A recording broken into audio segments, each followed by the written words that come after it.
thoracic cavity, right, we're going to show you on the skeleton, but essentially the thoracic cavity has a special membrane, right, called the pleural membrane, and then the pleura that's connecting to the chest wall itself, right, adhering to the chest wall, that's called the parietal pleura. And then the pleura that connects to the lung itself, it's called the visceral pleura. So you guys ever been to like a biolab or where you played slides, glass slides? Yeah. Yes. Like in school, right? Maybe you have done it, right? Like paramecium, right? You would put it on the glass slide.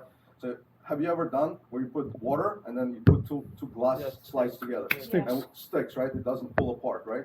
That's exactly how the pleura works, right? So the visceral pleura connects to the actual lung parenchyma, and then the parietal pleura connects to the chest wall. And when they adhere together, they basically stick together, and that keeps the lungs separated. Because think about this, let's say I take your rib cage, right, and I dissect it out. What do you think the rib cage wants to do? Does it want to spring out or recoil in? Recoil. The rib cage. So the rib cage wants to spring out. Spring out, yeah. What about the lungs? They want to collapse. Collapse. They want to collapse in. Oh. But the adherence of the pleura right together, right, does not allow either to do right to spring out or the other one to collapse. So they kind of are held together, right?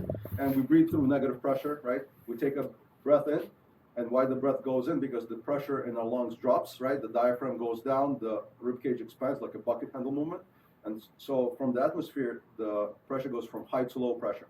Make sense, right? So that's how it works, and this basically tells you, right?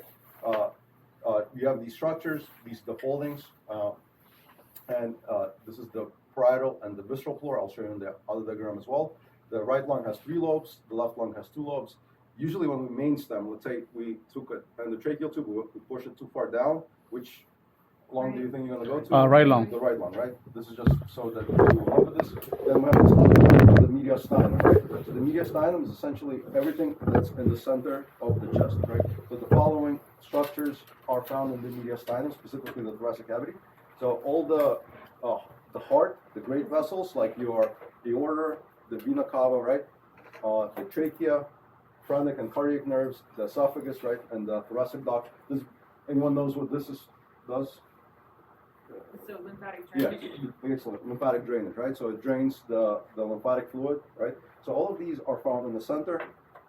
In surgery, they call this the cardiac box. So any trauma will damage all these organs found in the mediastinum.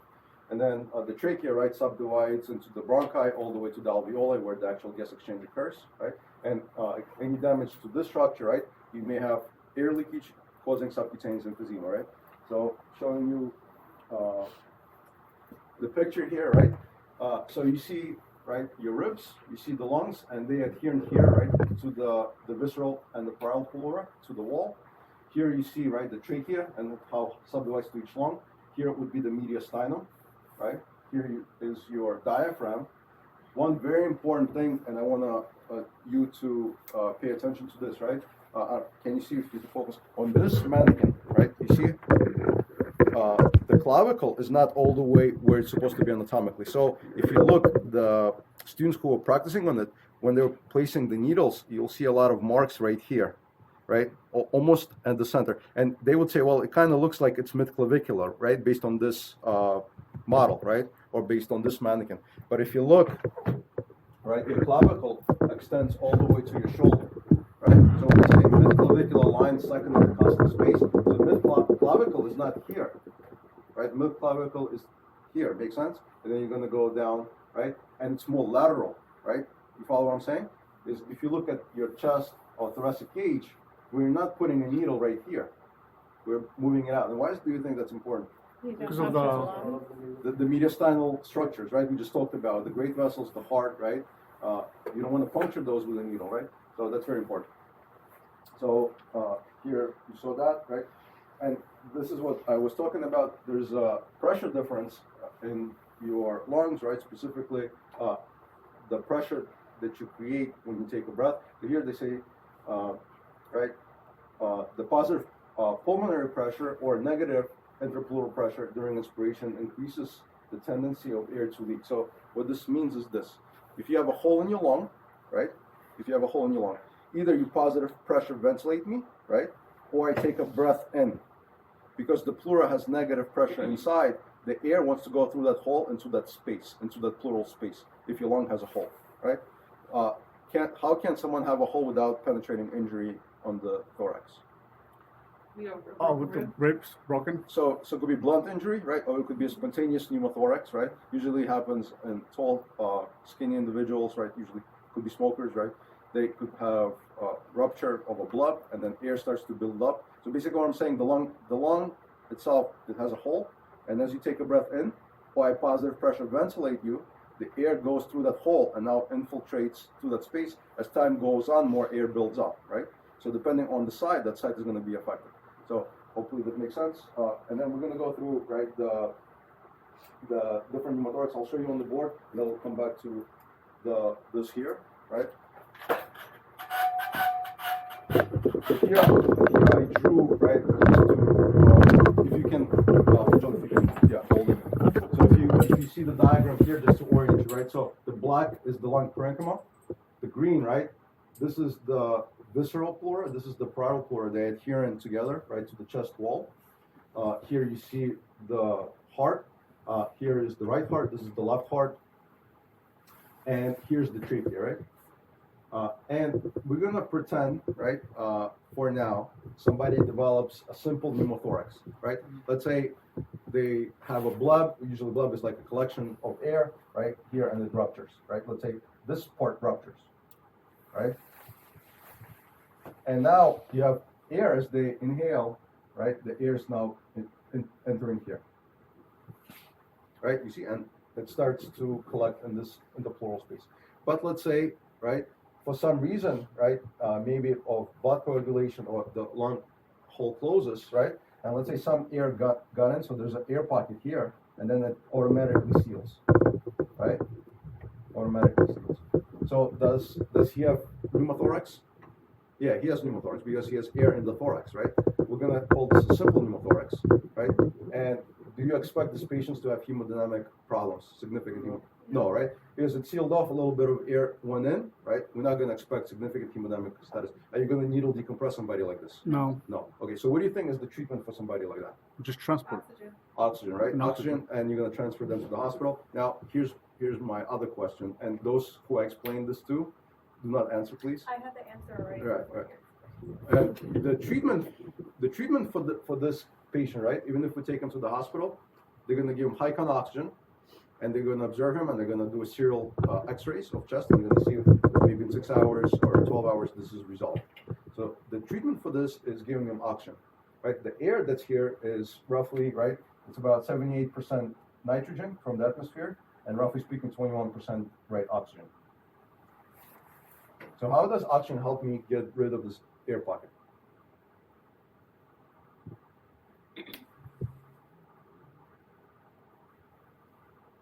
Oxygen help. So we had a little rupture here, right? Some air went in from the atmosphere. Atmospheric air is 78% nitrogen, 21% oxygen, and then it's sealed off, right? So we said we're gonna have like a little air pocket. I think And then it's sealed off, so the patient doesn't have any hemodynamic problems, but there's still air pocket. We do an X-ray, we see this air pocket. What I'm saying to you, the treatment for this guy is to give him high count oxygen, like put him on an IV mask, right? There's no surgical intervention. And after time, this is gonna resolve. And my question is, how does oxygen do that? I guess. Because since you're giving them 100% oxygen, the difference, the nitrogen is going to diffuse through the lung and get rid of the air pocket. So you're on the right track, but can you be even more specific? But why oxygen will specifically do that? And it does that. Because the difference in concentration between the nitrogen, the outside, and no nitrogen on the inside of the lung will cause it to diffuse through, right? It will cause to diffuse, but there's something else. So that's part of it. Okay. Yeah. So that's part of it. And oxygen will actually diffuse faster. But do you know why? Because nitrogen is a smaller particle. Are you sure? No, wait, N16 oxygen O2. Yeah, so it's a nitrogen is a. Are you sure about that? N2, no, it's N2. It's by. Yeah, but no, if we go like it's this, right, diatomic. nitrogen, It's oxygen, and diatomic. fluorine, right? If we go Yes. this way, are you sure nitrogen is smaller? No, it's larger. Is it larger or smaller? Nitrogen is larger. Nitrogen is larger. So all- yes. yeah, Okay. all your atoms, they increase in radius, going Yes. down like towards the end of the Francium, like on the periodic table. Yeah. So if I'm going to show you in the slides, right, that the radius of nitrogen is larger than oxygen. The oxygen keeps the electrons closer to the surface, to the core, I should say, than nitrogen. So this is a bigger molecule. This is a smaller molecule. So it will diffuse faster. Plus, you, like you said, you give them a high con, so they're not breathing any more nitrogen. They give them 100% oxygen, and being the smaller molecule over time will diffuse out, right? So this will diffuse out, and oxygen will replace it, and then you have no more air pocket, right? So this is your simple pneumothorax, right? Simple pneumothorax, very commonly seen in tall, lanky individuals, right? Smokers usually have it, right? There's no trauma involved per se in these patients, right? Then we're going to talk about another condition, right? We're going to talk about something known as an open pneumothorax, right? So an open pneumothorax is essentially another way of saying it is a second chest wound. So let's say somebody got shot, so they have a hole here, right? So air can come in from the atmosphere here, or if they got potentially shot through the pleura too, right? The air can go through this and here, right? So you have a communication coming in from breathing the air in, or from the atmosphere coming in, and we call this an open pneumothorax, right? Open pneumothorax. Why is it open? Because there's continuous communication. By the way, in the simple pneumothorax, the one that closed off before, what do you suppose intrapleural pressure would be, right? So in the one that's closed off, right? What do you suppose the intrapleural pressure? Is it going to be positive? Is it going to be negative? Is it going to be the same as atmospheric pressure? Positive. Is it going to be the one that we talked before, the closed one? The one that closed off by itself? Positive. No. It would be why would it be negative? Because it's closed. Closed off, right? So once it's closed off, you establish the intrapleural pressure, which will be negative. Now, with an open pneumothorax, air can come in here, it can go out the same way, right, as it goes in, and same thing here, right? So we equalize. It will equalize with what? With the atmosphere, right? Yeah. So the open pneumothorax, right, the intrapleural pressure is equal, all right, to the atmosphere, and here will be negative pressure. Right? So, and essentially when you needle decompress, you're essentially you're going to take a tension pneumothorax and you're going to change it to an open pneumothorax. Right? Make sense? Right? So the air can go in here and here. Now let's talk about a tension pneumothorax, right? So what happens in tension pneumothorax is essentially it creates what's known as almost like a one-way valve, right? So if we're going to pretend somebody got stabbed in the chest right here, right? So somebody got stabbed and you see the lung. For now, we're going to say this lung is normal, it's not penetrated, and we're going to say this visceral pleura is fine, right?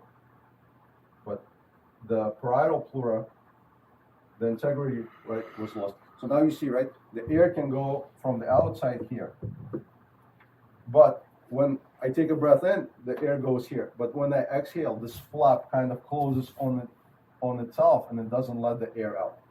So I take a breath in, air goes in, but when I exhale, this flap closes on this flap, doesn't let the air out. And this goes on for, let's say, 5, 6, 7 minutes, 10 minutes, right? Until EMS arrives, right? So as the air gets built up, this is what happens to your lung, right? Your lung starts to move and become smaller and smaller like that. Why does this happen? Because the more air starts to fill up the space, as I basically create a one-way valve. I take a breath in, but it doesn't go out. So what do you think is happening to my intrapleural pressure? It's increasing, right? So my intrapleural pressure in the tension pneumothorax is slowly increasing, right? Now, let's say AMS still hasn't arrived, right? They're still waiting for you, right? And you're arriving. Now it starts to compress your cable structures. Instead of having, right, them being nice, right, like that, it starts to kink them. So now your vena cavas look like this, right? By the way, anyone knows what's the pressure in the aorta is like 120, right, systolic, 130 systolic. What's the pressure in your vena cava? It's like 10 or 20. It's like 5, right? Like 5. So let's say if my interthoracic pressure is now 25, interthoracic pressure is 30, what's going to happen to your cable pressures? Yeah, they're going to compress them, right? It's going to compress them. Where's predominant of your body blood stored? In your veins, right? Capacitance vessels.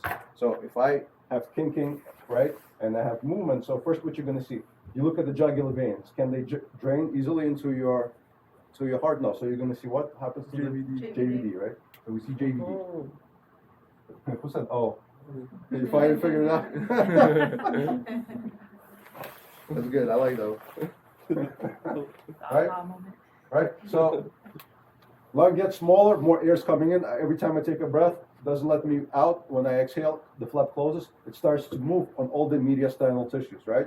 So now I'm compressing my great vessels, right? So jugular venous distension, number one. Now I take my stethoscope, right? I put it here. What do you expect to hear? Nothing or diminished. Nothing or diminished, right? I put it here, I could still hear some lung sound, right? So absent or diminished. So right, let's say absent. Absence of lung sounds. Now, I'm going to then check this person, right? As this is progressing, do you think you have good cardiac output if less blood is coming in? No. I'm going to look at his skin. He's cool, pale, diaphoretic, rapid radial pulses, probably in shock. If I were to take his blood pressure, systolic probably dropping. He's going in what type of shock? Compensated. Obstructive shock, right? So I expect my blood pressure to drop, right? Now, as this time goes by, what do you think the trachea is going to do? It's going to get shifted by this pressure to the other side. So the trachea is going to start moving this way. It's going to start moving this way. Why? Because all the pressure is pushing it on this side, right? So you basically, what you got is contralateral tracheal deviation, right? Make sense? Right? You put a pulse ox is going to be dropping, right? And so patient is going to show signs of distress, hypoxia, right? Tachypnea, anxiety, because they have air hunger, right? And now, right, you arrive to the scene, you do the primary assessment, right? You see, right, jugular venous distension, absent lung sounds on the affected side, right? Cool, clammy skin, weak radial pulses, very rapid. Patient is tachypnic, shows signs of anxiety, right? Hypoxia. You put a pulse ox, reads 89%, right? And you see that his breathing is not as good. He's not making good tidal volume, right? And you may have subcutaneous emphysema. You may have called hemothorax expansion on one side, right? Who here wants to start to positive pressure ventilate this guy? No, right? Because why? If I start to positive pressure ventilate, I may cause more harm to him because I'm starting to expand. So what is it that we want to do? What is our life-saving treatment? Decompress. Where do we decompress? Mid-clavicular second intercostal space. Good, right? So this is why I have this guy here. Nobody uses it, but I saw it. I was like, I got to show you. So what's the landmark again? Mid-clavicular second intercostal space. So mid-clavicular, right? This is the clavicle, right? So if you touch on yourself, you find the sternal notch. You go down, you're going to find the first rib. This space is called the first intercostal space. You go down one more, this is the second intercostal space. We're going to go mid-clavicular line, right? So it's almost lateral, right, on the chest, right? You see, it's not medial. I want to avoid all these great structures. So find your sternal notch, right? Go down, and they call this the angle of Louis, right? And you keep going down, second intercostal space, mid-clavicular line, and we're going to put what size gauge needle? 14 3/4. 14 3/4, right? We're gonna basically put the needle, and then we're gonna advance the catheter. I'm gonna show you how this all looks. But this is the landmark. The other landmark, right? If this was not effective, right? So this is second. We're gonna go 3, 4, fifth intercostal space, anterior axillary, right? In front of the arm, right? So fifth intercostal space, anterior axillary line, right? And they put this as a secondary choice. Why do you think this was implemented as a secondary site? In case you need to do it a second time. But why was the first one? There's less vessels. There's less what? Less vessels. No, there's not less vessels. If there's like massive trauma to like one area, But I penetrate. I go into pleural space. Yeah. So what's the problem? Oh, different lobe. CPR injury, but I'm still going. I'm still putting the needle there. I'm still going through the tissues. I'm still putting the needle here. Why? What I'm saying is why the air will not escape to this, and this all of a sudden is magical. It's a different lobe that you're. But the lungs is retracted. You're not right, puncturing right. any lobes. When we're doing this procedure, we're not puncturing any lobes. We are penetrating the soft tissues to go into the pleura. Why? Yeah, why? Why did they give you ulcer? Never mind. Just in case the site over here kinks. If you maybe have like a hemo maybe, and then I don't know. Maybe. And then you're gonna drain the blood with the. You gonna suck on it? That's what I do. All right. So this is why, right? This is the real ARS device for needle decompression. 3 1/4, right? That's what she said. 3 1/4. This device What? is your regular 14 gauge, right? This is one and a quarter, 1 1/4, right? We have this in the truck in case you need to start large bore IV catheters, right? You notice the difference, right? So the reason why they give you alternate side, a lot of the guys, right, in United States, right, they have large body habitus or they have, right, obesity, right? They're fat. So, yes. So this was proven to be non-effective in almost 50% of the patients, right? So, but if you take this catheter and you put it at the fifth, right, there's less tissue here, was more effective. So they give you the alternate side. However, if you have this device, right, it will be effective going into the correct side. By the way, this manufacturer for the ARS does not advocate that you're putting in the fifth intercostal space, just so you know, right? I'm going to show you the instructions. But you see the difference, right? So essentially why they gave you this is that if this was not effective here, they told you the alternate side Say it. will be, right, maybe That's you and that's me. less fat, less muscle here, so that Yeah. you could input it here, right? So hopefully that makes sense, right? So let me finish up to show you all the pictures, and then we'll show you. He didn't get it. I got it. All right. So We don't have a 10 gauge needle. Sorry. So this was your simple pneumothorax, right? Right. Some air goes in, the lung retracts. Why? Because the pleural space is broken. What's the treatment? Oxygen, right? You're not going to needle decompress these guys. You're not going to run them if they're stable, right? This is what I was talking about. This is your radius, right? So you notice 0.75, this 0.65, right? It's just for one. So you have diatomic. So this is bigger, right? And this will diffuse faster because it's smaller, right? And this here, they show you the sucking chest wound. This is the open pneumothorax, right? So that means when they show you the open sucking chest wound, means air can go in and out. What we do for treatment of this, by the way? Occlusive dressing. Do not tape it to 4 sides. You leave a little flatter valve. Why? Because they take a breath in, seals. They exhale, opens up to get rid of the air. However, if they show signs of instability, first thing, open it, right? Have them see if the air comes out. If not, it doesn't come out, and you have absent lung sounds, you may need to needle decompress because perhaps this open sucking chest wound is now closed and you now develop a tension pneumothorax, right? By the way, any pneumothorax can convert to a tension pneumothorax. Open, closed, right? Simple can convert to a tension. So tension is really a complication of all the pneumothoraxes here, right? This is a hemothorax, that means blood is filling up. So the patients like this, you come on the call, absent lung sounds, right? They may not have JVD. Why? Because all the blood is collecting here, right? So no jugular venous distension, right? By the way, how much blood can each lobe hold? Each lung feel? 5 liters. 5 liters? All your blood. All your blood. Can you So- edit that out? We'll keep it in, right? We'll put it up. Yeah, She so said about, it. so they say what constitutes a massive pneumothorax is about 1.5 liters, right in there. Roughly 40% in each. The whole body. Yeah. 1.5 So, by the way, liters? if you do needle decompression, you may not hear air gushing out. You'll not see resolution of symptoms. So suspect that they have other causes that's causing diminished or absent lung sounds. This can be caused, right, if you damage the great vessels or the mammary arteries. Yeah. What's the definitive treatment for that? Chest tube and then surgery. They- Yeah. Chest tube will be placed to collect the blood, and then surgery to fix any underlying problems. Yep. So this was from the trauma literature, right? Let me go back for a second, so I'll show you. So the massive pneumothorax, right? So they say, right, each lung, right, each when they say hemi, you ever heard of like hemi block, right? Hemi block, one side block. So when they say hemithorax means one side of the lung can hold about 40% of the circulating blood.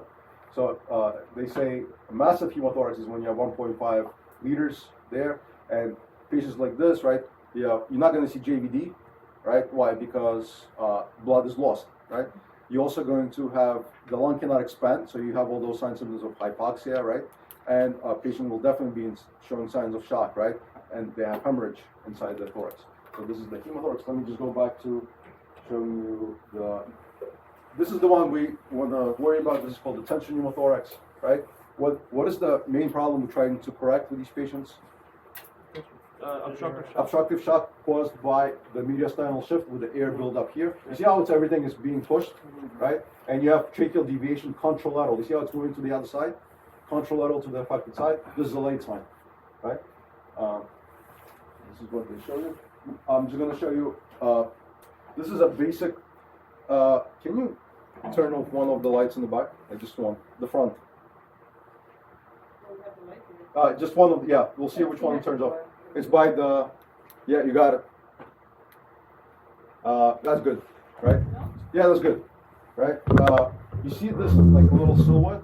This is where the lung tissue is. It should be all the way. It should be all the way here. But you see how it's pulled out?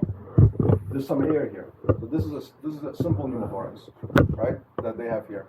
So this one is not going to need needle decompression. Black is air, and this line is the lung. It should be all the way here, right? And then I'm going to show you what it looks like in the tension. This is the same picture. It just shows you, right. See where my mouse cursor is? Yeah, this is where. This is the lung tissue. It should be all the way to the wall, right? And here I'm going to show you. Yeah, this is a good one. So this is your tension pneumothorax, right? This is the lung. This is the lung, and this is all air. And you see how all the structures are pushed to the side. This is the heart, right? This is the trachea. See how it's deviated? See how everything is pushed to the side? So this is your tension pneumothorax. They should have not done the X-ray. They should have decompressed. They wanted here, right? They say what is the cause? Right. So they say these internal memory arteries with massive hemothorax may be penetrated. These how they look. You see how you have all these arteries, right? So if you obviously see, right, if you have penetration, you'll have massive bleeding. So it's the internal thoracic artery, previously known as the memory artery, internal memory artery. And this is your hemothorax, right? It's you will see on this. This is a CT scan, right? All the blood here. See the blood? This is the lungs. This is the heart. This is your vertebra. Right?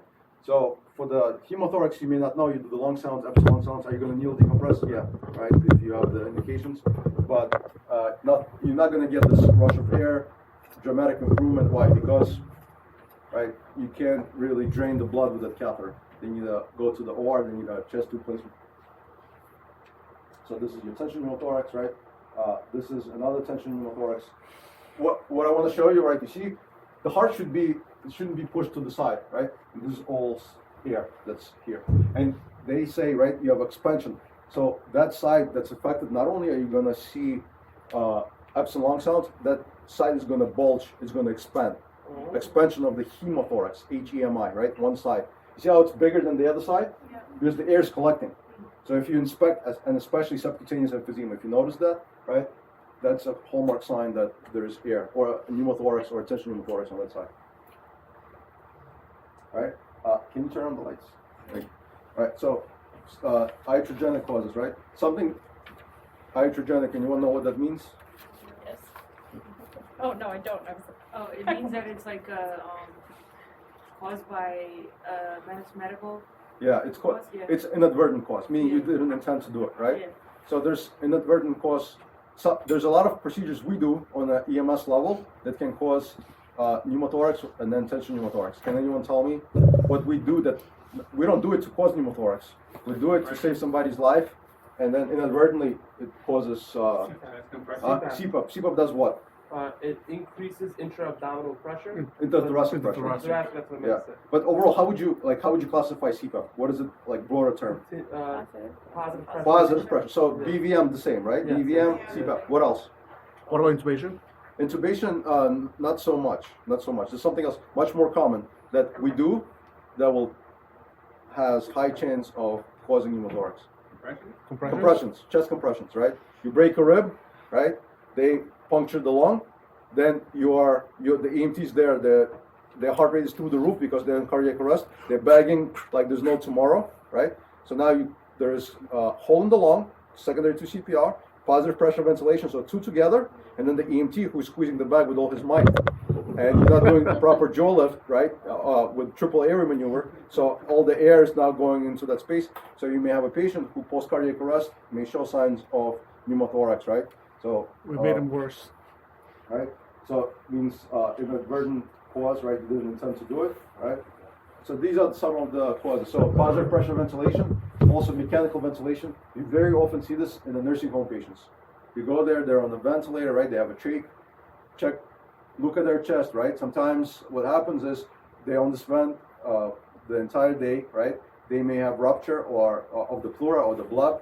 Air starts to collect, right? It's been 7-8 hours. Ventilator is alarming, high pressure, right? You come in over there, you see one side is all inflated, right? His jugular venous distension, right? He looks altered, right? Full clammy skin.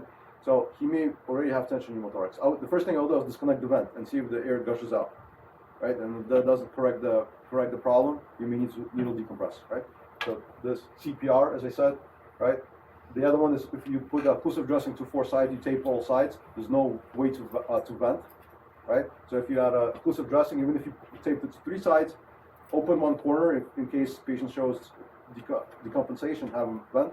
Doesn't work, then you may need to needle decompress. This is not really, you're doing this lung biopsy or thoracentesis. They drain the lung abscess with this procedure. The other one is central line placement. Have you seen in the hospital they do this? Put a subclavian on shoulder jugular. They should do it by the ultrasound. Usually how it looks, they'll take a kit, a needle, right, and they start to find it. I actually seen a resident who did it haphazardly, didn't use the ultrasound, and he punctured the lung, and it sounded like I could hear right away air is gushing out. Like they popped the lung, right, and so it's very common thing to happen. So yeah. So if they're having a spontaneous, you could come up from their house, and they're having a spontaneous like pneumothorax, and you can ask them like questions, like if they had like recent surgery. Yeah. So you should like suspect that, right? Yeah, I would suspect pneumothorax. I'll show you what you can do in a physical exam.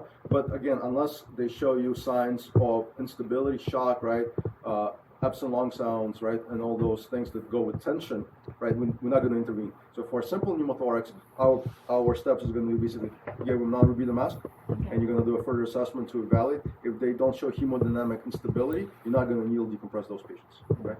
It's only those who are showing the decompensation. Does that answer your question? Yes. Okay.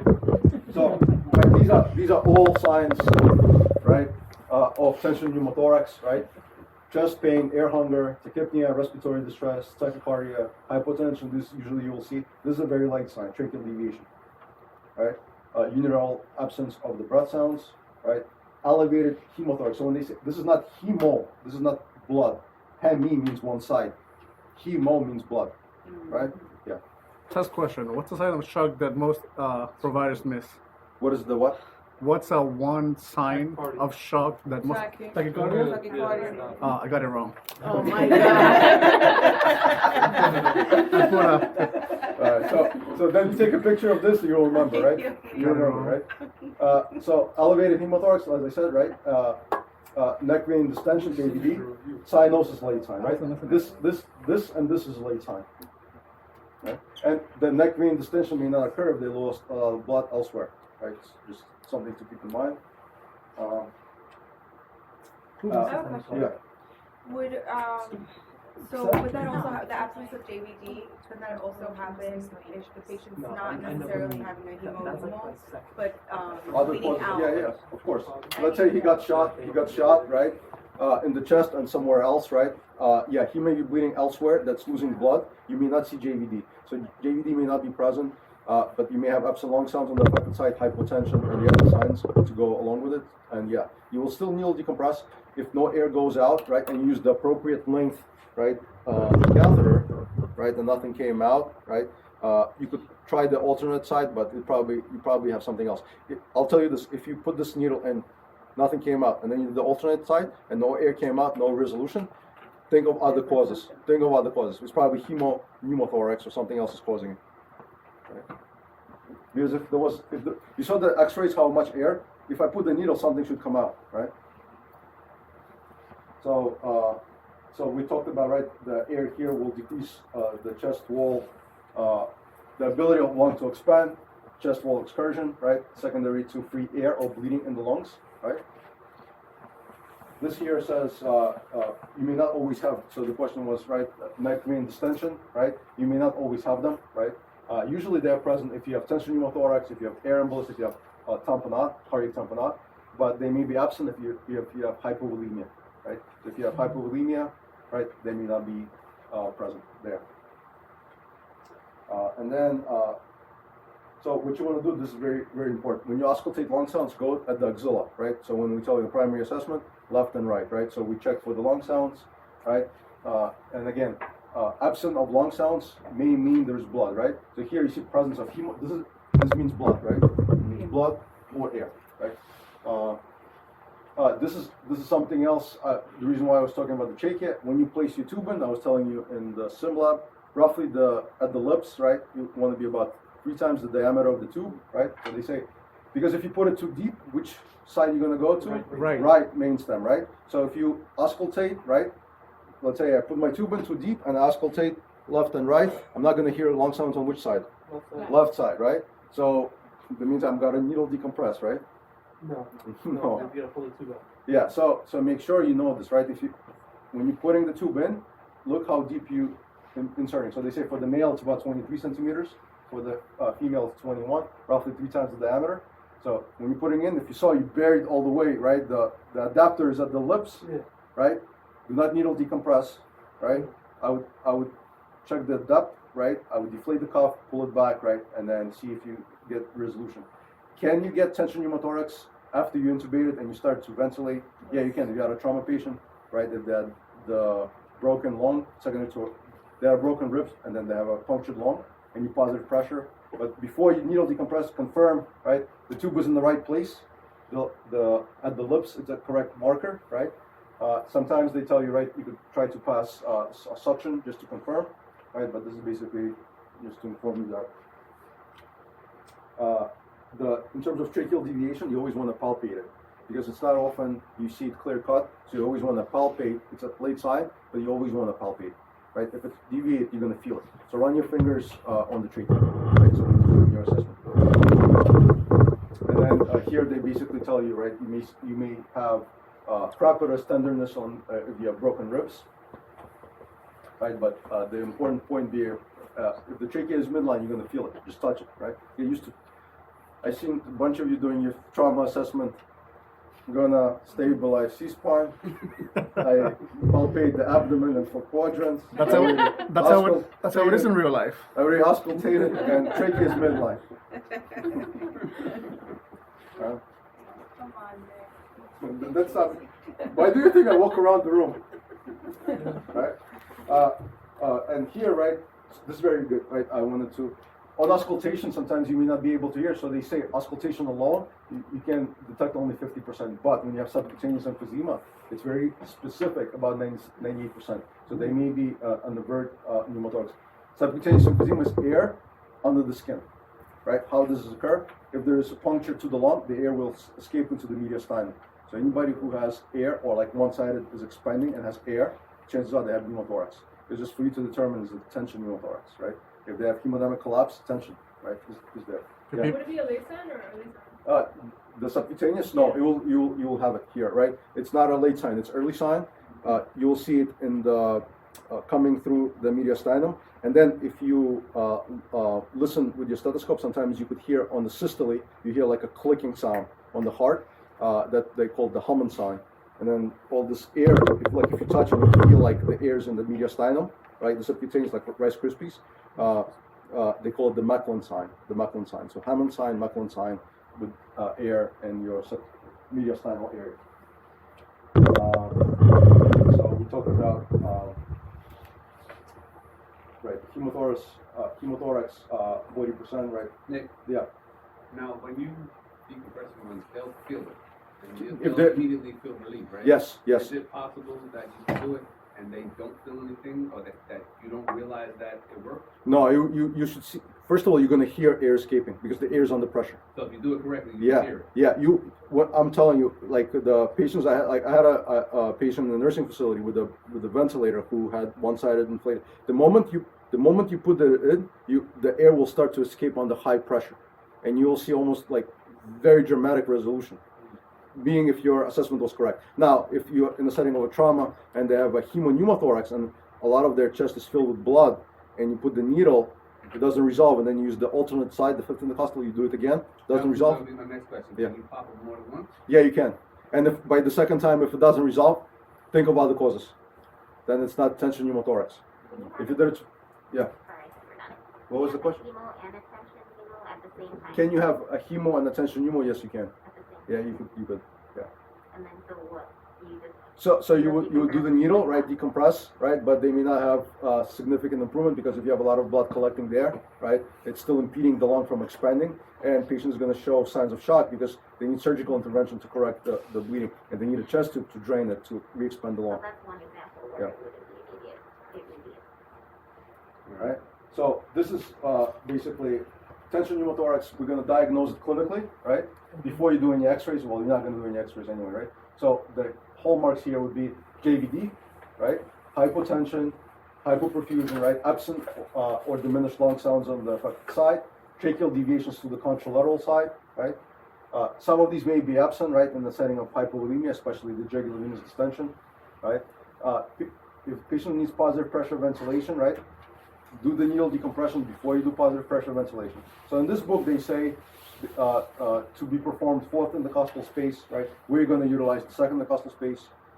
The manufacturer of this device, of the ARS, says third intercostal space. So you notice, right, books have different locations, manufacturers have different locations, protocols have different locations. I assure you, if you put the needle in the chest, right, and there was tension, the air is going to come out, right?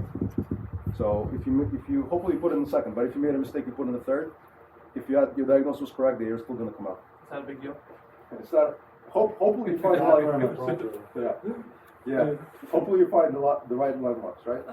So the actual procedure, right? We talked about 14 gauge, right? 3 1/4, second intercostal space, right? Mid-clavicular line is the best approach, right? That they say, and then The 14 gauge is the one you chose about? 14 gauge for adult, correct, right? So this is something else I wanted to explain. When we're placing this, even though it's second intercostal space, right? You want to be above the third rib, not below the rib, the second rib. So when I'm placing this device, I'm here. I'm not here. Why don't I want to be up here? There's vessels. The neurovascular bundle, right? So the neurovascular bundle, right? Your vessels, your nerves, you don't want to damage them. So we are going to go right above the third rib, right? So this is what we want to do. We want to avoid all these arteries. We don't want to cause hemothorax, right? And so the here, right? This is what I was explaining to you, right? The side is most commonly used was the second intercostal space, but they say here fourth and fifth intercostal space, anterior axillary line, right? Where they gave an alternate side. It's a short distance from the skin to the pleura, right? So in those patients, right, because we have big chests, right, due to fat or muscles, right? They say roughly it's about 4.5 centimeters is the chest in the normal person in the U.S., right? And that's about 1.7 inches. So if your needle is 1 1/4, are you going to penetrate it through? So if this is 1 1/4 and the average chest, right, thickness is 4.5 centimeters, 1.7 inches, you're not going to go through. That's why they give you the alternate side. So it's less fat, less muscle, so you hopefully went there, right? You need something bigger. So how come that's not the first site going there? Why would Well, you yeah. put it- Why it's not the first side? So usually when we bring to the hospital, that's the side where they're going to put a chest tube. So you want to reserve it for that. 2, this is much more easier to locate and to landmark, right? I'll show you in a second a good video. And this will avoid any structures. Because here, let's say I made the mistake. The heart is here, right? So the apex of the heart is here. Let's say I made a mistake, absent lung sounds, but he has hemothorax, and the lung is, the blood is pushing the heart up, and now I go like this. So where is a higher chance of me damaging structures, here or here? Right up top, you're not near the heart. Yeah, here I'm not close to majority of the structures, right? But here's higher chance. But because of the chest size and most of you carrying, right, the 14 gauge that you're going to use in the field to do IVs, right? That's what we employ for our IV starts. It's not going to go through, and you can say, well, it's not effective. Well, it's not that it's effective. You're still in the fat, or you're still in the muscle, right? So that's basically, they give you the alternate side here, right? And this was another article, and they said again, look, they said they did the studies, and they said evidence suggests that 5 centimeters over the needle catheter will reach pleural space only greater than 50% of the time, where 8 centimeters, right, and greater than 90% of the time. So you know, and this is the sizing: 5 centimeters, 1.97 inches. 8 centimeters, 3.15, which is like 3 1/4 almost, right? So this is what we want to employ, right? And the other thing you notice, right? What they say? They said studies demonstrated over the needle catheter placement in the field into the anterior chest wall by paramedic was too medial. 44% of the patients. What do you mean? What does it mean too medial? Too close. Yeah, you are in the mediastinal. The way all the step marks are on these mannequins. So their studies, I will say, 100% accurate, right? Don't place him here, right? Don't place him here. They probably went to Kingsborough, not to LaGuardia. So palpate your clavicle, right? Palpate, and then it's mid-clavicular, right? Not in the center of the chest. That might be used when the clavicle, like, changes Were you here for direction. Bradman? What do you mean changes direction? Like the clavicle is like, it has the Yeah, bend. so you do it at the bend. find the sternal notch, and then palpate out where you feel, right, I guess, where it articulates to the shoulder. So I mean, the clavicle is weak. Yep, yep. So in the middle of the wave. So look, so what I'm saying to you, find your sternal notch and palpate to the point where you have articulation to the shoulder, right? And then you, at this point, right, you're going to gauge roughly. What I'm saying to you, even if you made a mistake, let's say you went from here to here, you still have a more room to say mid-clavicular, as opposed to you using the chest as middle of the chest, right? This is not mid-clavicular. Versus if, let's say, even if you went up to this portion, right, your mid-clavicle will be here. So you're more lateral on the chest. You're more lateral on the rib cage. Hopefully that makes sense. Does it make sense? Yes. Sometimes it's hard to palpate, especially on those patients who have body abscess, right? So this is the actual procedure, right? 90, very important, right? So the needle, this is the catheter. You notice they didn't insert the needle all the way in, right? The needle is not inserted. The needle is inserted up to the point where, right? Where you have what? Where you have gush of air. The moment you have gush of air, right? You're going to stop and you're going to advance what? The catheter. Notice the needle is not pressed all the way in. This is the neurovascular bundle, right? It's right below the rib. So they're going above the rib. Everybody see that? Neurovascular bundle, you want to avoid. You want to be above the third rib, right? And then you advance the catheter. The catheter is going to sit in the pleural space, right? So this is the pleural space. This is your lung parenchyma, right? This is your fat. This is the muscle, right? So, right, you want to penetrate the fat, the muscle. Once you have the rush of air, you advance the catheter. Make sense? 90-degree angle, right? And this is how it looks. This is the ARS device. This is what we're going to show you, right? This was the instruction, but I will show you on the patient. So second metacostal space with clavicular, just to emphasize, right? Clavicle ends here. This is your protocol, right? In the protocol, they give you the 14 gauge 3 1/4, right? And that's what we're going to employ. We're going to use the ARS device. So I'm going to show you. Are you able to see it? Accelerate. And you could hit this, and it's gonna. So you could point it. So if you, this is grabbing it. Mm-hmm. All right, perfect. So we said sternal notch, right? You're gonna go down. This is the first intercostal space, right? And then you're gonna go down. This is the second intercostal space. So usually you want to carry like a Sharpie marker or a pen or something to mark it, right? I don't want to like damage this mannequin, but in real life I would carry a Sharpie marker because once I find my landmarks, right, I'm going to cleanse the site. So I want to make sure, right, I am in the right location. So I'll put an X on it, right? And then what you're going to do is you're going to have your face protection, gloves, and all your PPE, right? Why do you need your face protection and all that? Because it's under pressure, it may splatter you. This is alcohol, this is chlorhexidine, depends on what you got, right? You break this, you do concentric circles. I'm going to use alcohol in this. It's okay, you could put it on the table, right? Concentric circles. Right, I'm going to use concentric circles. So before I do this procedure, I verified, right, what are my signs and symptoms? Absent lung sounds on the affected side. Hypotension, jugular venous distension, if they have that. Patient shows hypoxia, right, my pulse ox is going to read low. Tachycardia. Tachycardic, very good. I got it now. Subcutaneous emphysema, very good, 98%, right? Excellent, right? Labored breathing, right? So, and elevated hemothorax, right? Hemothorax, I should say, hemothorax, one-sided, right? So this is the needle. What I do is I connect my syringe, and what you guys can do is take a saline, dump out, let's say if it was a 10 cc syringe, you dump out 5, so you have some of it here. Why do I like to use the syringe? I'll show you. Is that if it was pressure, it's not going to blast you in the face, so it's going to go in the syringe. 2, it's more visual, so you see the moment I penetrate the fat, the muscle, and I'm in the pleural space, I'll have air bubbles start to form. And the technique that I'm performing is either you take your index finger and your middle finger and your thumb, and the motion is as you push down, you advance. So I'm doing this as I'm pushing it down. The other technique is you hold the plunger like this, and that's what you're doing. So you want, when you start doing this, you want to practice this motion. And you only stop when you see bubbles. I stop once I advanced further enough to see air bubbles and ease of advancement. I stop. So what I'm saying is I cleanse the site, I marked it, right?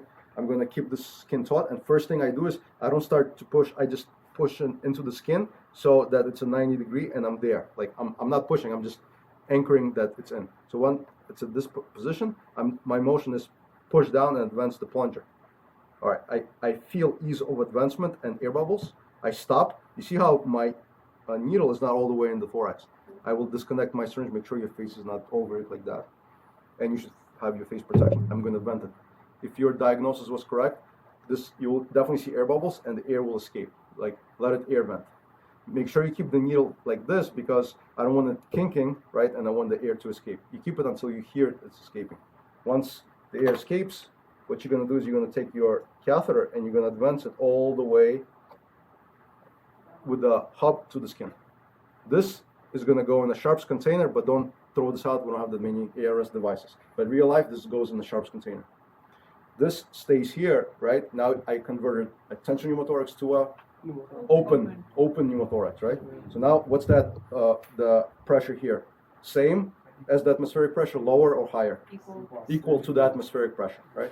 The air should come out. The lung is not going to re-expand, right? The lung still collapse until I get negative pressure with the chest tube. But I relieve the tension, so I should see improvement of what? The obstructive shock. Obstructive shock first, right? I should see improvement of hemodynamic status. And respirations. Right? JVD should subside. Blood pressure should go up, right? Maybe I'll have better lung expansion. Maybe you'll have some sounds, right, on the chest. Yeah. Is this something that should be done en route to the hospital or before you go? Yeah, I would say in the primary assessment. You want to do this right away. The moment you discover this tension pneumothorax, you don't want to wait. You want to decompress immediately. It's a life threat. Correct. It's a life threat, right? You decompress immediately. Now, if this site was not working, I'm going to go the 5th intercostal space. This mannequin will not allow me to do it, so I'm not going to show on this, but I am going to show you a video of how they locate it. So I'll show you a good video how to do it. If it retentions, what you can do is you could take another catheter and you could put lateral next to it on the same spot, right? Or you could put in the alternate site, 5th intercostal space, anterior axillary line, right? Now, let's say I suspected pneumothorax, I auscultated, absent lung sounds, all of that, right? I put 2 of these here and here. No resolution. I start to think of other causes, right, that's causing this condition. Make sense? You said if it retention, I mean, after you yes. it comes back? Yeah, so what happens, let's say you start transport, right? And now the patient was not breathing well, his shallow breathing, I start to bag him. His muscles spasm, and this catheter is occluded. And now I positive pressure ventilate. And now air starts to build up in the thorax again. All of a sudden, again, blood pressure drops, right? I see jugular venous distension. I listen to the long sounds, absent long sounds, right? My suspicion is developing tension again. So I'm going to put another catheter adjacent to it. I put a fifth intercostal space. I put another one. You can't put it right next to. Yeah, right next to it. Yeah, absolutely. Yeah. Let it air vent, the same procedure. Clean it, same procedure. Any other questions? Would you ever use CPAP? Can you? Would you ever use CPAP after this? No, I would not use a CPAP for these patients. Most likely going to be altered, right? I would not use CPAP for them, right? If they need to, if they have shallow breathing, you use positive pressure ventilation with the BVM. Most likely, if they don't have shallow breathing, just use an arm breather if they're hypoxic. Yeah. How close could the second? Yeah, close, very close. Very close? Yeah, very close. Same intercostal space, very close.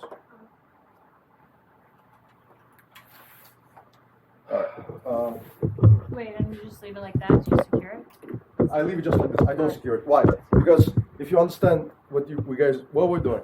It's gonna occlude it. Hold on a second. She has an excellent question. She says, why don't you secure it? What was our purpose? What's the purpose of this procedure? To release the pressure. To release the pressure.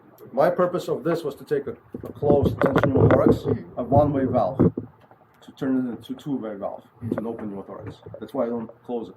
I don't want it closed. No, not to close it, but put like 2 roller gauze next to it and tape it, just so it doesn't get like Like the stable. I see Yeah, what you're stabilize it, saying. yeah. To have it like the thing is I want the site to always be present. I want to inspect it, and if I wanted to put something next to it, now that gauze is obstructing my entry point, right? Honestly, I'll leave it as is. Okay. I'll leave it as is, and I see I'm people smart. tape it. I see people tape it. People tape it. You can tape it. I want to monitor it, and I want to make sure I have access if I need to put a second one next to it. Okay. Don't close it. Like what I'm saying is, don't, don't close it. So these are the protocols. Right. This is the video I was going to show you guys, and then we're going to do the practice.